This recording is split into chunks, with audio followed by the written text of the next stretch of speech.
Our headlines today. You're simply the best. Better than all the rest. Tributes pour in from music superstars for the Queen of Rock and Roll, Tina Turner, who's died at the age of 83. Good morning from Ipswich as we wait to hear what will happen to our energy bills from July, with prices expected to fall when the Ofgem price cap is announced in just an hour's time. New figures are expected to show net migration to the UK reached a record level last year. Good morning. How about this for a way to seal Europa League football for the first time in your history? Enciso's cracker is enough to get Brighton a draw, and that gets them a place in the group stages of next season's competition.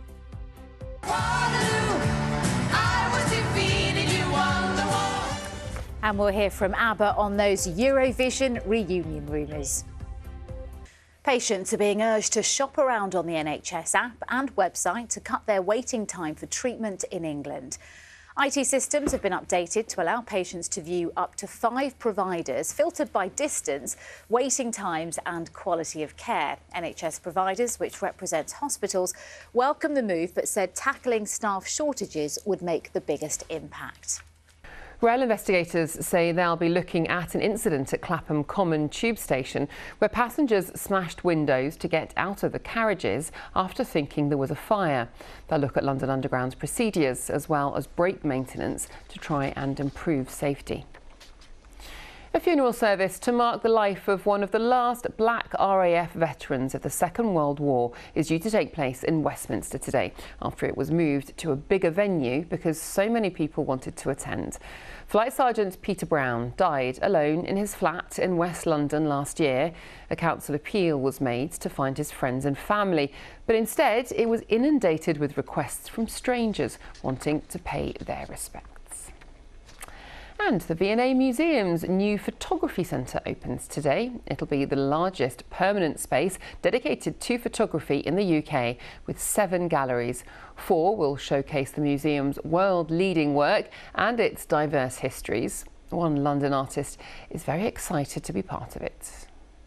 Incredible to be actually in the centre of this new photography centre and to have people coming in and seeing this. I think making it more accessible because, you know, the art world and the world of AI are both not hugely accessible. So actually to bring it into a space like this is a really exciting moment. Let's take a look at today's papers now, and there's only one story dominating the front pages this morning. Simply the best is the Mirror's headline, saying Tina Turner sold 100 million records after rising to fame in the 1960s. Oh, look at the Sun, a similar headline there saying Tina Turner enjoyed an astonishing career spanning 6 decades. Moving on to the Times, the paper features a piece on scammers after carrying out its own investigation to show that thousands of stolen bank details are being openly traded on social media. And then one of the most read articles on BBC News Online about the benefits of plant-based diets on our health after a study found vegetarian and vegan diets cut levels of cholesterol and fats in the blood that increase heart attacks. Running through the front pages, there are many of which are leading on the death of Tina Turner. The Star pays tribute. Their headline today, simply the best.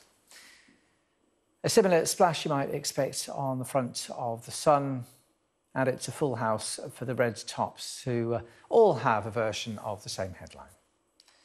Now, elsewhere today, The Guardian says there are calls for Rishi Sunak to delay or cancel Boris Johnson's resignation honours list.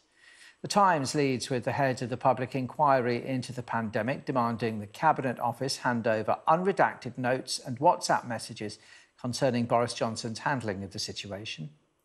The Mail says the head of Scotland Yard's VIP sex abuse inquiry is to face gross misconduct proceedings.